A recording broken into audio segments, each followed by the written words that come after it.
नमस्कार। यो हो समाचारमा स्वागत छ। म प्रलिना अधिकारी। म रन्जु अधिकारी। सुरु गरौँ अहिलेसम्मका प्रमुख समाचारबाट।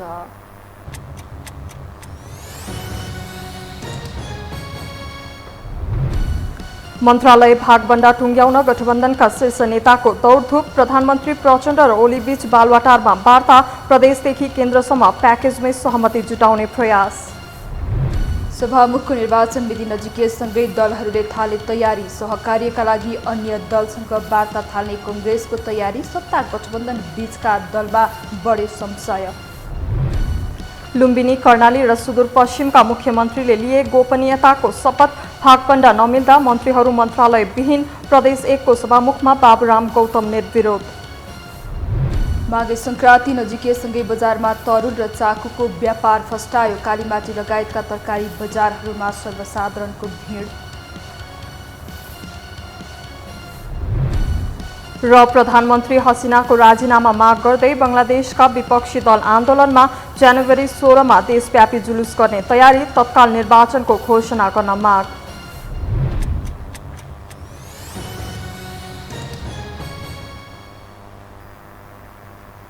अब समाचार विस्तारमा। प्रधानमन्त्री पुष्पकमल दाहाल प्रचण्ड र नेकपा एमालेका अध्यक्ष केपी शर्मा ओली बीच भेटवार्ता भएको छ। मन्त्री परिषद विस्तारबारे छलफल गर्न ओली अपराह्न 4 बजे बालुवाटार पुग्नु भएको थियो। आजै सरकारमा सहभागी हुने मन्त्रीहरूको भागबण्डा मिलाउन सत्ता साझेदार दलहरूको बैठक बस्ने भनिए पनि त्यसमा विलम्ब भएको छ। प्रधानमन्त्रीले विश्वासको मत पाएसँगै मन्त्री परिषद विस्तार गर्ने तयारी गरे पनि मन्त्रालय भागबण्डामा सहमति जुट्न सकेको छैन।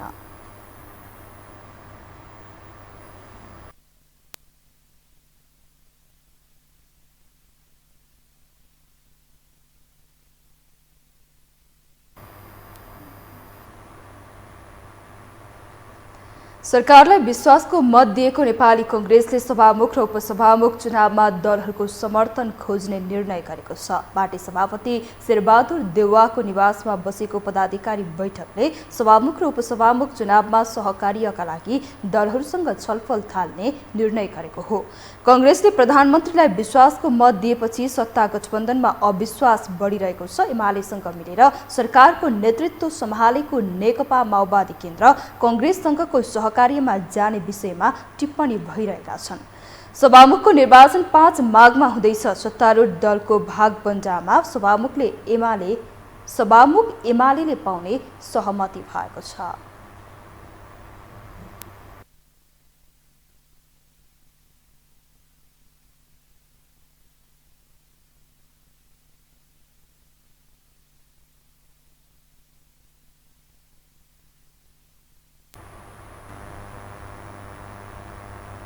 अब बाँकी समाचार। पछिल्लो राजनीतिक परिस्थिति राष्ट्रिय सहमतिको सरकार बन्नतर्फ उन्मुख भएको विश्लेषणसँगै भावी राष्ट्रपतिको विषयले चासो बढाएको छ। यो बीचमा प्रधानमन्त्री प्रचण्डलाई कङ्ग्रेसले समेत विश्वासको मत दिएपछि अब राष्ट्रपति कङ्ग्रेसको पोल्टामा पर्ने सम्मका आकलन गर्न थालिएको छ। यो विषयले स्वाभाविक दावेदार एमालेमा समेत चिसो पसेको छ। एक रिपोर्ट।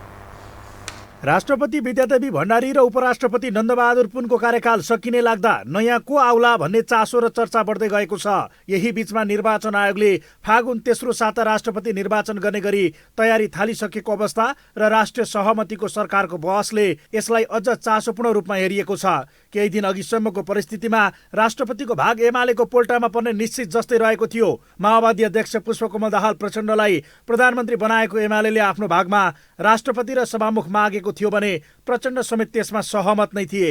तर काङ्ग्रेसले पनि प्रधानमन्त्रीलाई विश्वासको मत दिएको विषय तथा यसमा प्रचण्डले काङ्ग्रेसलाई राष्ट्रपतिमा सहयोग गर्ने सङ्केत गरेको खबरले राष्ट्रपतिबारे यसअघिको विश्लेषणमै प्रश्न उठेको हो।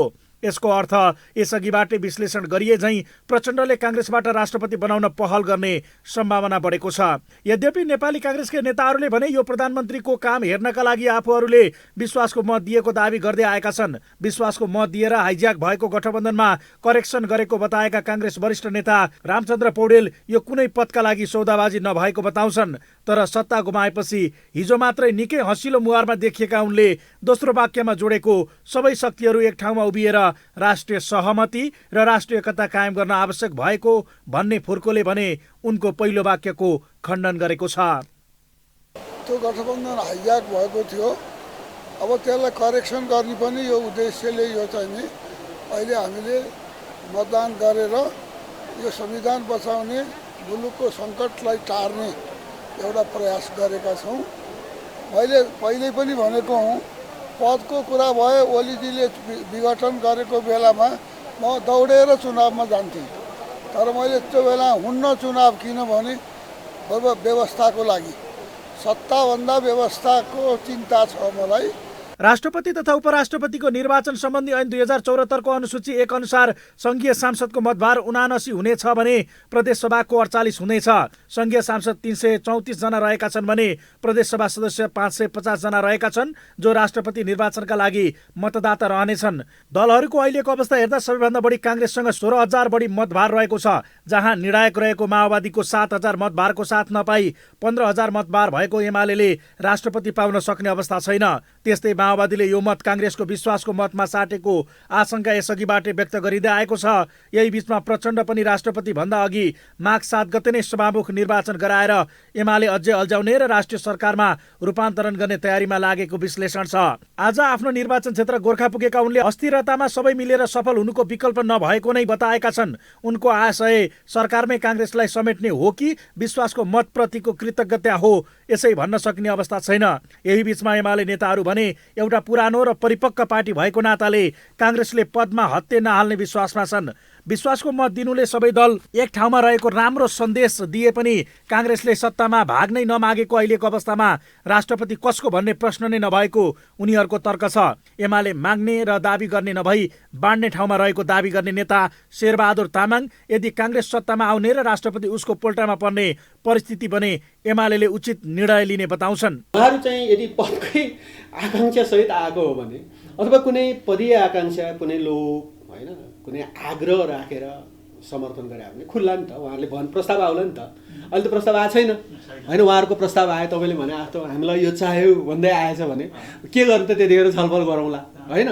तर अहिलेसम्म त उहाँहरूको त्यो प्रस्ताव आएको छैन र आउँछ जस्तो पनि लाग्दैन। त्यो नैतिक हिसाबले पनि त्यो प्रस्ताव कुनै पद खोजी गर्दै आएको जस्तो लाग्दैन। नेपाली काङ्ग्रेस पनि एउटा पुरानै पार्टी हो, त इतिहास भएको पार्टी हो। यही दाबीकै कारण स्वाभाविक दाबी रहेको एमालेबाट प्रचण्डलाई ओलीसँग मिलन गराउन भूमिका खेलेका एमाले उपाध्यक्ष सुभाष चन्द्र नेमाङले सक्रियता बढाएका छन्। तर त्यसो भए सांसदको संख्या घट्ने तर्कका बीच गैर सांसद वरिष्ठ उपाध्यक्ष ईश्वर पोखरेलको चर्चा रहँदा उपाध्यक्ष अक्षरलक्ष्मी साक्यको नाम समेत यो सूचीमा देखिएको छ। यद्यपि विश्वासको मत दिएको काङ्ग्रेस चुप बस्ने विषयमा एमाले ढुक्ककै अवस्थामा भने छैन।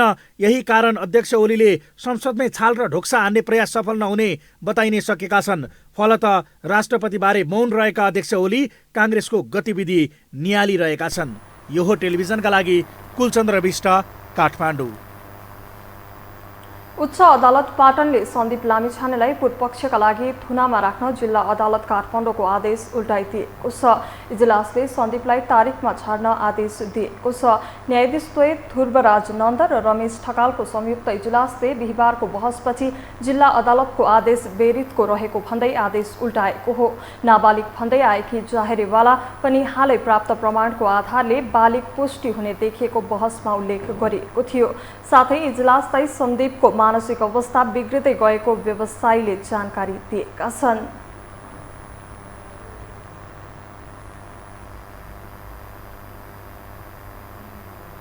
हामीसँग समाचार बाँकी नै छन्, अहिलेलाई विश्राम। विश्रामपछि स्वागत छ। अब बाँकी समाचार। पार्टी स्थापनाको 6 महिनामै चुनावमा गएर गृहमन्त्रीसम्मको यात्रा तय गरेका रवि लामिछाने एकसाथ चर्चा र विवादमा छन्। सरकारमा गएपछि गरेका हरेक गतिविधिलाई जनताले नोटिसमा लिएका छन्, तर चर्चाको भोकले कार्य सम्पादनमै असर गर्ला कि भन्ने डर समेत बढेको छ। एक रिपोर्ट। गृहमन्त्री रवि लामिछानेका विषयमा के चर्चा हुँदैन? श्रीमतीको जन्मदिनमा केक काट्दा पनि चर्चा भएकै छ। मन्त्रालयमा आपतकालीन ढोका बनाउँदा पनि चर्चा भएकै हुन्छ। कहिले पिर्का हटाएर कहिले पिर्का माथि नै चढेर खाएको सलामी पनि चर्चाकै विषय बनेको छ। रविमा चर्चाको भोक छ वा रविलाई चर्चामा ल्याउने शोक छ, अहिले चर्चाभन्दा धेरै यिनै विषयमा विवाद भइरहेको छ। जन विमानस्थल भित्रको बसमा उभिएर सवारी गरेको चर्चाले चर्चित हुन नपाउँदै स्टन्ट नै बढी भयो भन्नेहरूले विरोध सुरु गरेका छन्।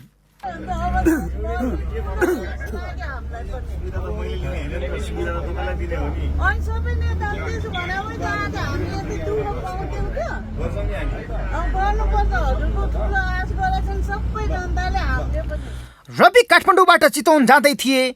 विमानस्थल भित्रैसम्म झण्डावाल गाडी हल्लाएर जहाज चढ्ने परम्परा तोड्दै सामान्य ढङ्गले अन्य यात्रुहरूसँगै उभिएर सवारी गर्ने संस्कार देखाए। रविको यो कुरा उनका सचिवालय संयोजक दीपक बोहराले सामाजिक सञ्जालमा पोस्टाइहाले अनि सुरु भयो सामाजिक सञ्जालमा रडाको। छेउमा सिट खाली हुँदा पनि किन उभिएको, के स्टन्ट देखाउन खोजेको हो? अहिले रविमाथि यस्तै आरोप लागिरहेको छ। कतिले संसदमै सहभागी हत्या आरोपी सांसद लक्ष्मी महतो कोइरीलाई नदेख्नेले कसरी अगाडिको खाली सिट देख्नु भन्दै उनले स्टन्ट नै गरेको भन्ने प्रमाणित गर्न खोजेका छन्। किनकि प्रहरीको फ्रार सूचीमा रहेका एमाले सांसद कोइरी रविसँगै संसदमा हुँदा पनि रवि चुपचाप छन्, जबकि संसदमा पहिलो पटक बोलेका उनले कुनै पनि अपराधीको संरक्षण मान्य नहुने हुङ्कार लगाएका थिए। तर अहिलेसम्म प्रहरीलाई निर्देशन दिएर पक्राउ गर्ने ताकत देखाएका छैनन्। यसले गृहमन्त्री रविको गृह यात्रा आफ्नै मुद्दालाई मात्र सहज बनाउन भएको हो कि भन्ने चिन्ता आम रूपमा उठेको छ। तपाईँ हामीले केही इभेन्टहरू देख्नेवाला छौँ। एकदम चाहिँ प्रचण्डले पनि चाहिँ आदेश दिएको, निर्देशन जारी गरेको जस्तो मोबाइलमा भयो, त्यस्तै चाहिँ गृहमन्त्रीले पनि केही आदेश निर्देशन दिने, केही एकदम आफैले फिल्डमा पुग्ने देखिन्छ। त्यसले सुशासन होइन, त्यसलाई झन् अराजक शासन हुन्छ। सुशासन गर्न कुल हेड चाहिन्छ, सुविचारित विचार चाहिन्छ।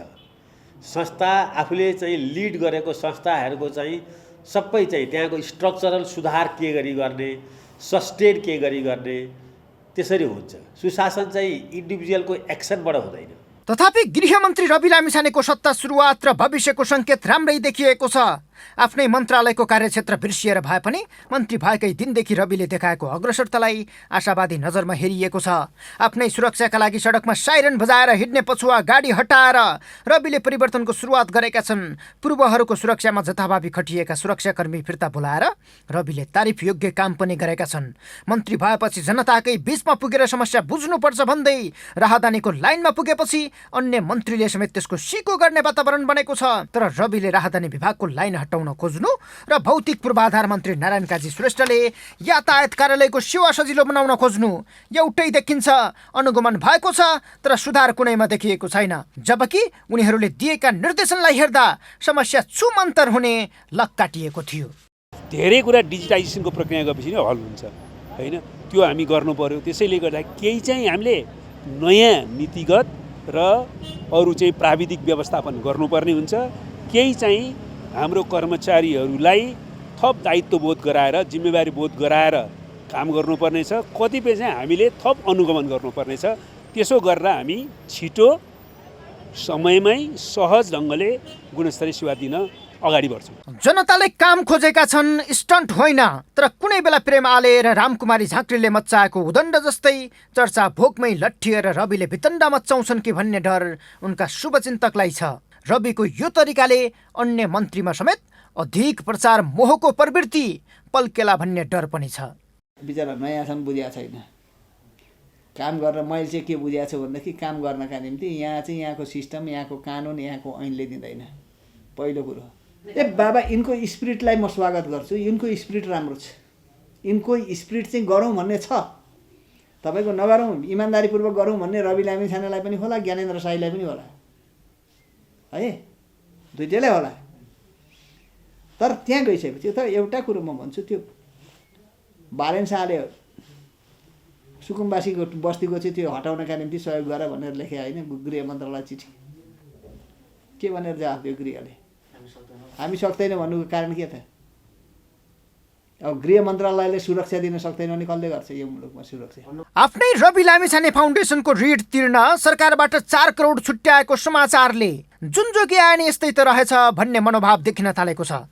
तथापि रविका स्टन्टहरू पचाउन सक्ने ताकत नेपाली समाजसँग छ। तर स्टन्टसँगै काम पनि देखाइदिए रविको छविका लागि राम्रै हुन्थ्यो। यो हो टेलिभिजनका लागि सन्तोष बिके थापा, काठमाडौँ।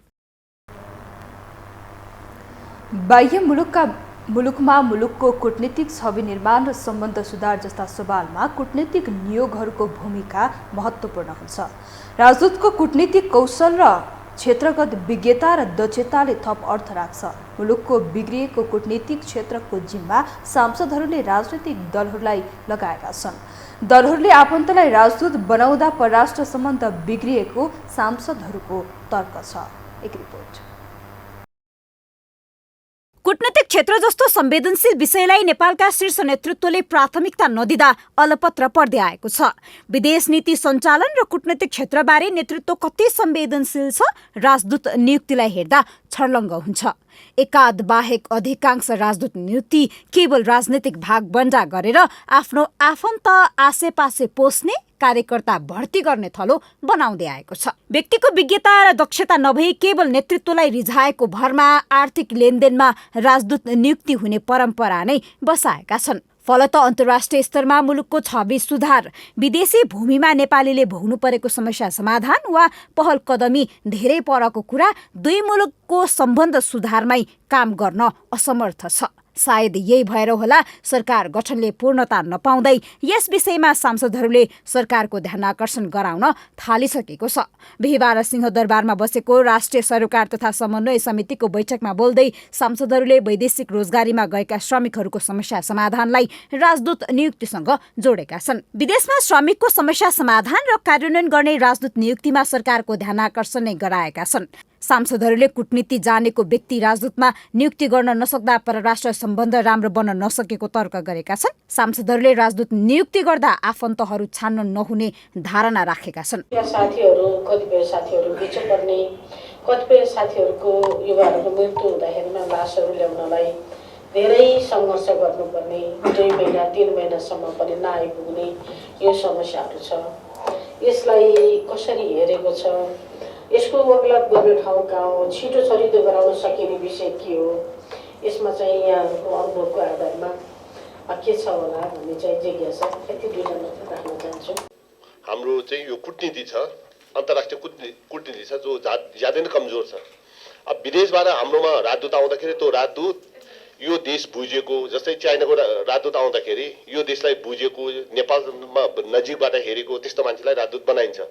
तर हाम्रो चाहिँ यहाँ राजदूत बनाउँदाखेरि हामी पोलिटिकलले पनि विचार गर्दैनौँ र राजदूत जो पाए त्यही आफ्नै मान्छे भनेर बनाएर पठाउँछौँ। विदेशी लगानी नभित्र्याइकन देशलाई समृद्ध बनाउन नसकिने तर्क गर्दै विदेशी लगानी भित्र्याउने सन्दर्भमा धेरै समस्याहरू रहेको भन्दै समस्याको समाधान गरेर अघि बढ्न सरकारलाई सुझाव समेत दिएका छन्। एउटा सरकारले गरेका निर्णयहरू अर्को सरकारले तोड्ने गरेकै कारण कतिपय विकास निर्माणका गतिविधिहरूमा समस्या हुने गरेको नेकपा माओवादी केन्द्रका सांसद जगत बहादुर कार्की बताउँछन्। आर्थिक लेनदेनको कुरा नमिलेको कारणले गर्दाखेरि त्यो प्रोजेक्ट चाहिँ भएको छैन भन्ने कुराहरू पनि आएको छ।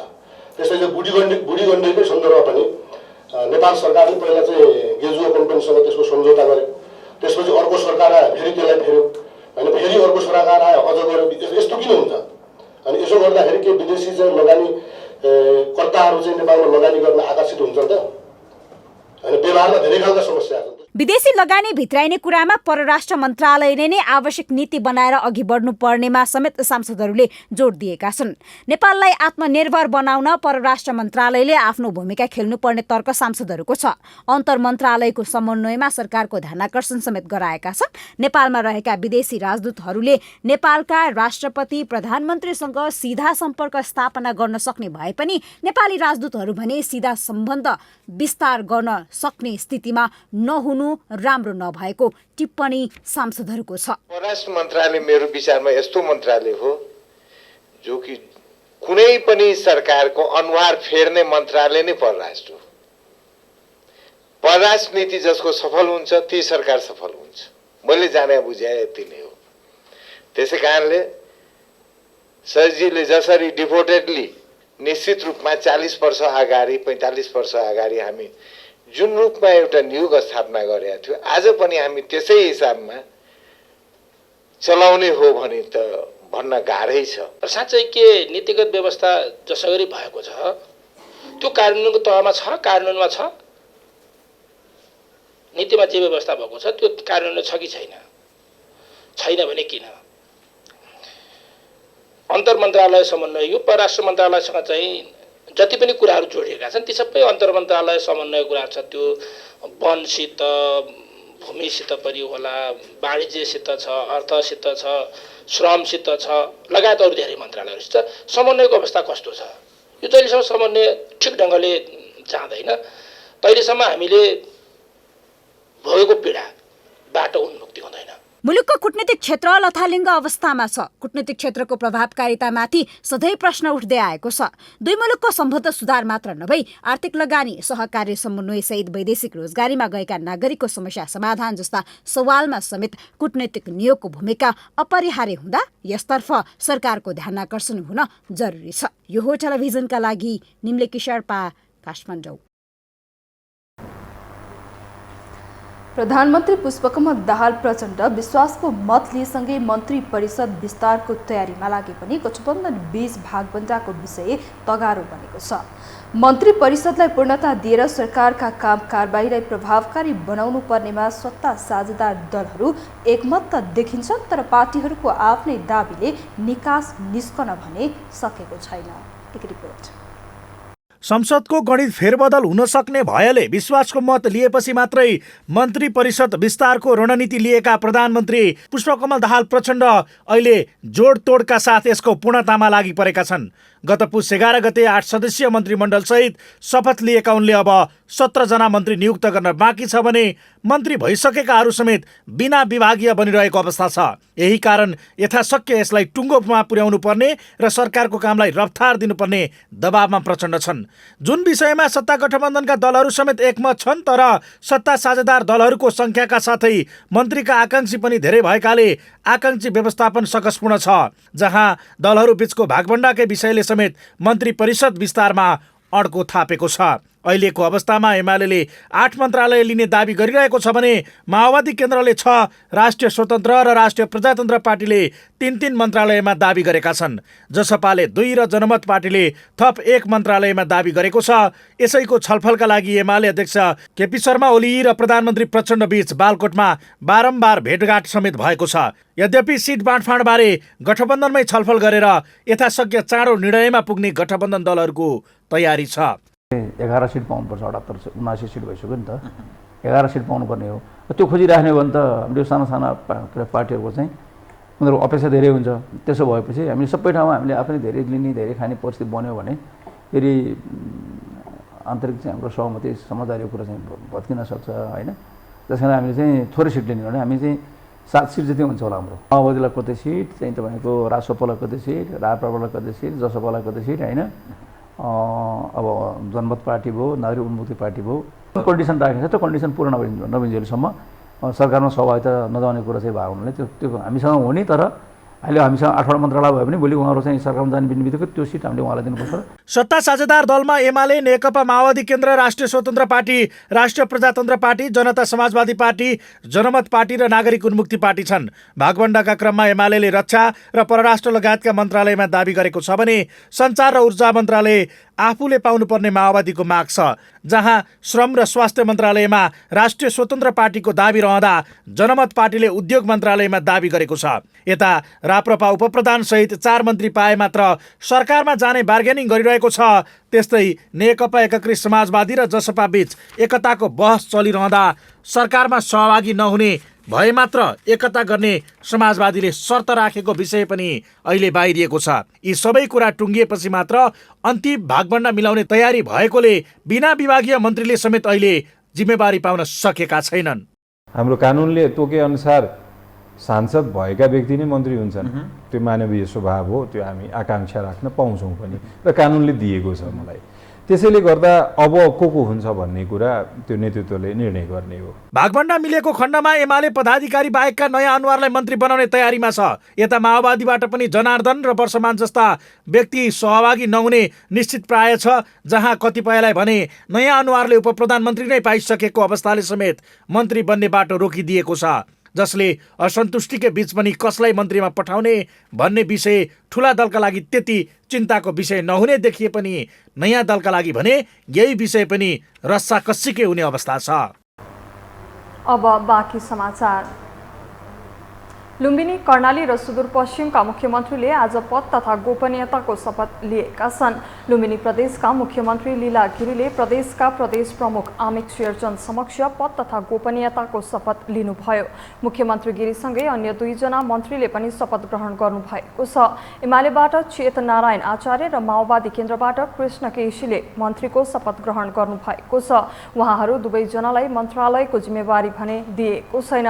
त्यसैगरी कर्णालीका नवनियुक्त मुख्यमन्त्री राजकुमार शर्माले पनि आज नै शपथ ग्रहण गर्नुभएको छ। मुख्यमन्त्री शर्माले कर्णाली प्रदेश प्रमुख तिलक परियार समक्ष पद तथा गोपनीयताको शपथ ग्रहण गर्नुभएको हो। त्यसैगरी सुदूरपश्चिम प्रदेश सरकारका मुख्यमन्त्री सहित 3 जना मन्त्रीले पनि आजै पद तथा गोपनीयताको शपथ ग्रहण गरेका छन्। एमालेका सन्तोष कुमार थापा र नेकपा माओवादी केन्द्र खगराज भट्ट पनि बिना विभागीय मन्त्री बन्नु भएको छ।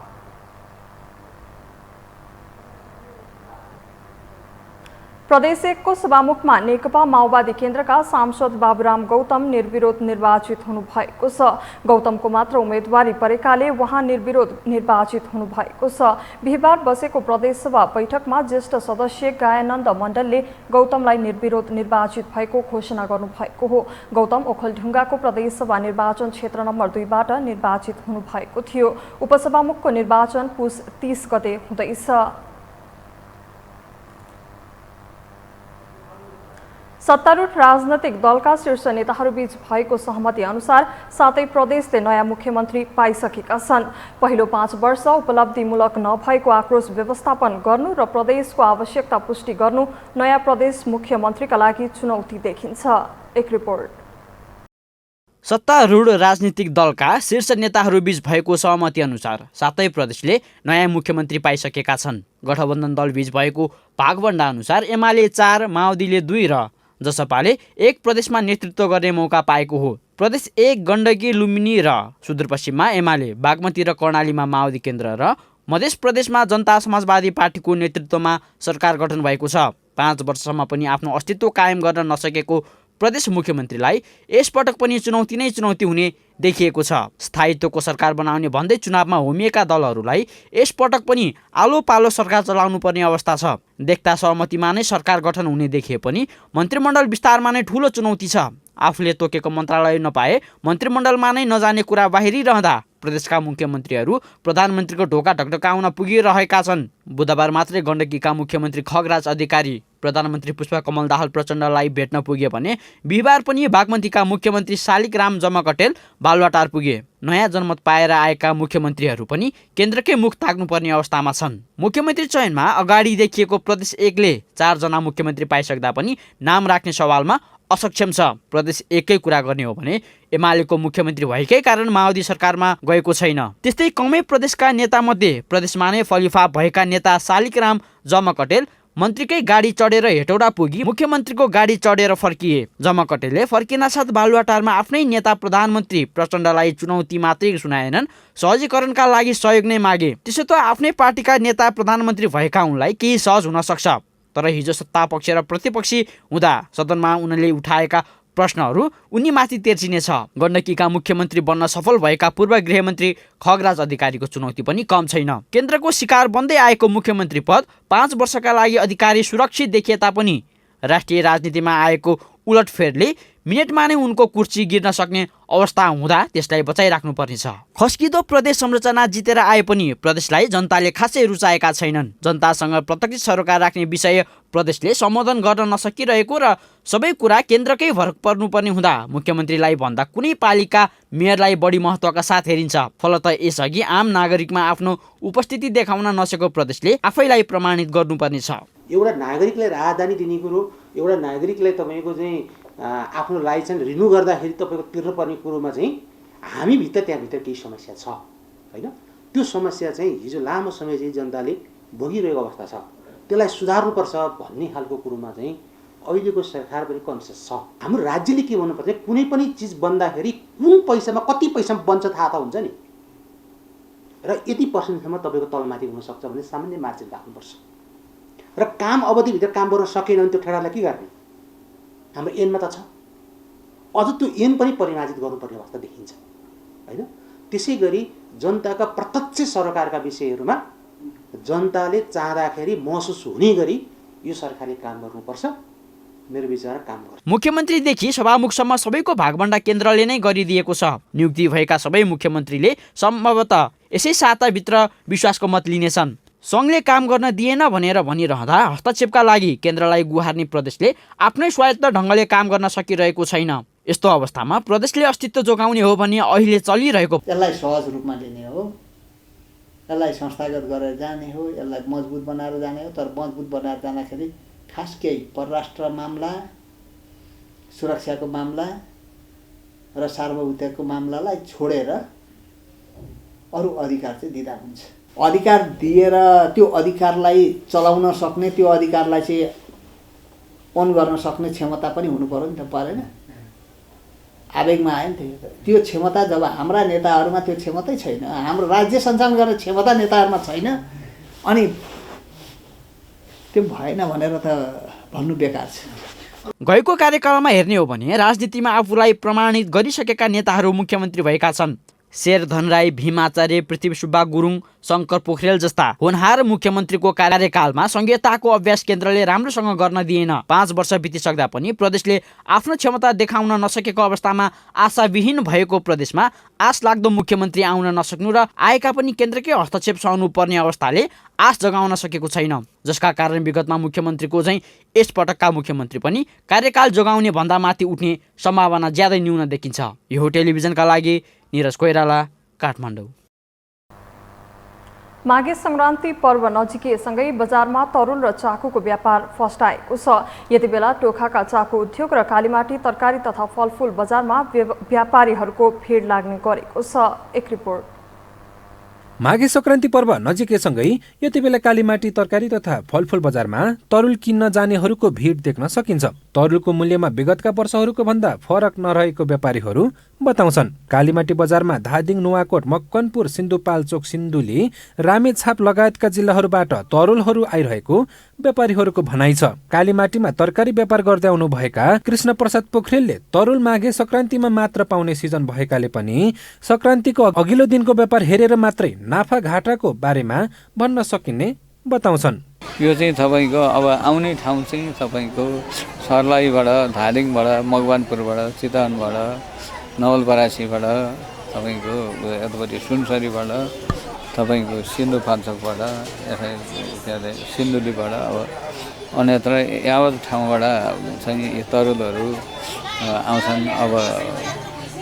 अब अलि ऊ भयो भनेदेखि अब भारतबाट पनि आउँछ। त्यो त्यस्तै भइरहेको व्यापारीहरूको तपाईँलाई जुन भनिहालेँ नि, अहिले यसको त अब पहिल्यै लगेर उपभोक्ताहरूले राख्ने कुरा हुँदैन। यो माया सङ्क्रान्ति चाडबाड भन्नु चाहिने कुराहरू, अनि अब त्यो अहिले दिनमा व्यापार हुन्छ, के कस्तो हुन्छ भाउ त्यही दिन मात्र थाहा हुन्छ। अहिले चाहिँ तपाईँको त्यही ल्याउने र राख्ने काम मात्र भइरहेको छ। त्यस्तै कालीमाटी तरकारी तथा फलफुल बजारमा नै काँक्रोको व्यापार गर्दै आएकी अप्सरा सिलवाल भने अरू बेला काँक्रो मात्रै व्यापार गर्ने भए पनि यसपटक भने सिजन रहेकाले तरुल मगाएर व्यापार गरेको बताइन्। उनले माघे संक्रान्तिका लागि आफूले नवलपरासीबाट 2 गाडी तरुल ल्याएको बताइन्। पछिल्लो केही दिन यता तरुलहरू बजारमा बाहिरबाट धेरै आइरहेकोले भाउ सस्तो पर्न सक्ने बताउँछन्। यदि बाहिरबाट तरुल ल्याउन नदिएको खण्डमा भने महँगो पर्न सक्ने बताइन्। अहिले चाडबाडको लागि सरदीलाई मैले तरुल मगाएको छु। तरुल मगाएकोमा 2 गाडी तरुल मगाएको। अरू चाहिँ मैले चाहिँ भित्र अरू चाहिँ ल्याउँछ 8-10 किलो ल्याउँदै बेथेँ। आज बिहान चाहिँ मेरो आफ्नै गाडी आएको छ। हल्का फुल्का आएकोले गर्दा मैले यहाँ झारेको छु। अलिअलि यहाँ झारेको छु, अलिअलि उता भित्र झारेर बेचेको। कटाउनु त पर्यो 2 पेटी बनाएर त्यसरी बेचेको छु। अब यतिकै माल रोकेर व्यापारी पार्टीले माल रोकेर मँग्यो भने नि थाहा हुन्न। माघे संक्रान्ति नजिकैसँगै तरुल मात्र होइन, बजारमा चाकुको पनि उत्पादन र व्यापार बढेको छ। टोखा नगरपालिकामा सञ्चालित उद्योगीलाई यति बेला चाकु बनाउन भ्याइ नभ्याइ छ।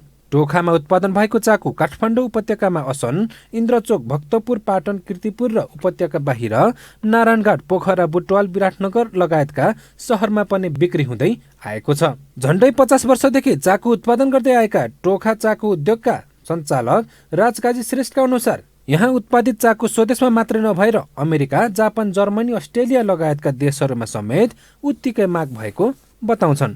अप्ठ्यारो धेरै गाह्रो छ अहिले। यस्तो अब एकदम टाटो चिजलाई छुनुपर्ने हुन्छ अनि चलाउनु पर्ने फिट्नुपर्ने धेरै गाह्रो छ। कति वर्षदेखि तपाईहरु भयो होला 50 वर्ष जति। 50 वर्ष बुवा बाजेदेखि नै हो, बुवा बाजेदेखि नै बनाइआएको। 50 वर्षदेखि गरिरहनु हजुर। यो चाहिँ तपाईहरुले कुन कुन देश पठाइदिनुहुन्छ? नेपालमा कुन कुन जिल्ला जान्छ? अहिले हाम्रो जान्छ अब काठमाडौँ, अब नेपाल भित्रमा चाहिँ तपाईको काठमाडौँ यता असनतिर जान्छ प्राय, अनि कालमाती जान्छ, चोकमा कलङ्की जान्छ, यता चाबेल जान्छ, बौद्ध जोरपाट जान्छ, उता साँखुतिर जान्छ, जुन यो पाटनतिर जान्छ, नेवार बस्तीहरूमा प्राय सबै ठाउँमा जान्छ, काभ्रेतिर जान्छ हजुर, पोखरा चितवन पनि जान्छ। अनि बाहिर देश हाम्रो यो अहिले प्राय चाहिँ अस्ट्रेलियाको अर्डर आइरहेछ, अस्ट्रेलियामा पठाउँछु, जापान, कोरिया, अमेरिकातिर जान्छ। यहाँका व्यवसायीले वर्षमा एकपटक मात्रै चाको उत्पादन गर्छ र माघ महिना नजिकैसँगै दैनिक 50 देखि 100 केजीसम्म चाको बिक्री हुने गरेको बताउँछन्। यो वर्षमा एकचोटि मात्रै हो हजुर। हजुर विदेशतिर अस्ट्रेलिया, जापान सबै देशमा जान्छ हाम्रो हजुर। यो चाहिँ विशेष गरी नेवारको चाडपर्व मात्रै युज हुन्छ कि अरू ठाउँमा पनि युज हुन्छ? अरू ठाउँमा पनि हुन्छ, अरू चाडपर्व जस माघ सङ्क्रान्तिमा चाहिँ हाम्रो विशेष हो हजुर। यो कालो लड्डु चाहिँ दिनमा 200 केजी बनाउँछ अनि हाम्रो 100 केजी मार्केटमा जान्छ। चाको पनि गत वर्षको मूल्यमा नै बिक्री भइरहेको व्यापारीहरू बताउँछन्। माघे सङ्क्रान्तिको अवसरमा नेपाली समाजमा तरुल, चाको, तिलौरा लगायत खाएर माघे सङ्क्रान्ति पर्व मनाउने गरिन्छ। यो हो टेलिभिजनका लागि क्यामेरामा रविन्द्र तिमल सिन्हाका साथ मिङमा शेर्पा, काठमाडौँ। हामीसँग अन्तर्राष्ट्रिय र खेल समाचार बाँकी नै छन्, अहिलेलाई विश्राम।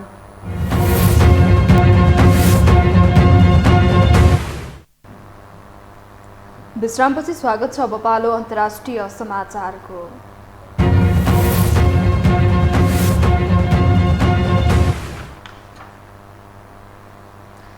प्रधानमन्त्री शेख हसिनाको राजीनामा माग गर्दै बङ्गलादेश नेसनलिस्ट पार्टी बीएनपीको नेतृत्वमा विपक्षी दलहरूले विरोध प्रदर्शन गरेका छन्।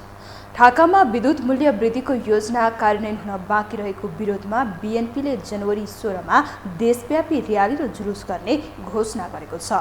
बीएनपीका महासचिव मिर्जा फखरुल इस्लामिक आल मगरीले प्रधानमन्त्री हसिना नेतृत्वको अवामी लीगले प्रहरी र नोकरशाहलाई प्रयोग गरेर सत्तामा टाँसिएको बताए। सरकारले विगतका 2 आम चुनावमा जनताको मतदान अधिकार खोसिरहेको आल मगिरले दावी गरे। उनीहरूले चाँडोभन्दा चाँडो नयाँ चुनाव घोषणा गर्न समेत माग गरिरहेका छन्।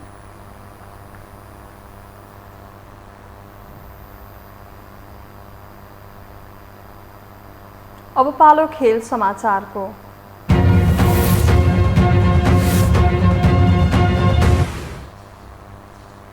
विभागीय टोली नेपाल पुलिस क्लबले 7औं संस्करणको एनभिए राष्ट्रिय महिला क्लब भलिबल च्याम्पियनसिप अन्तर्गत महिलातर्फ लगातार तेस्रो जित निकालेको छ।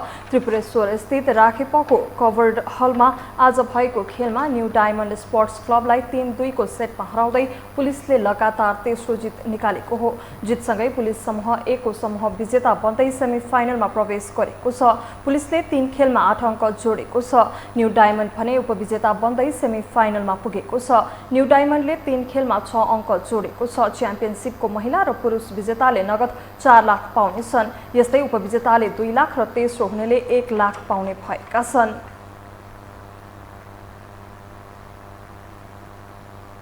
यससँगै हामी यो समाचारको अन्त्यमा आइपुगेका छौं। बिदा हुनु अघि प्रमुख समाचार पुनः एकपटक।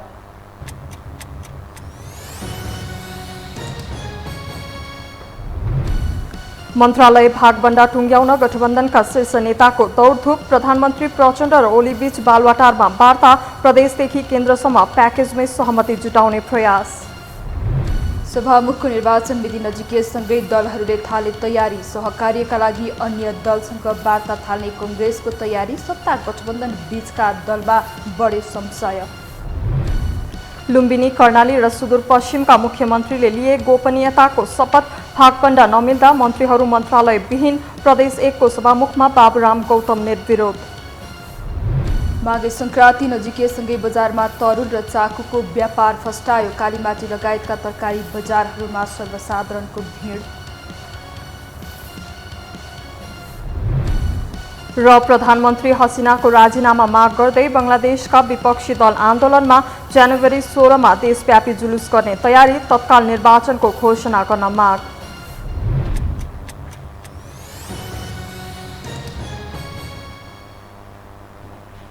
हवस् त यो समाचार सकियो। समाचार बुलेटिनका साथै यो टेलिभिजनका सम्पूर्ण कार्यक्रम यो टेलिभिजन.com, यो खबर.com, युट्युब र फेसबुकमा पनि पढ्न र हेर्न सक्नुहुनेछ।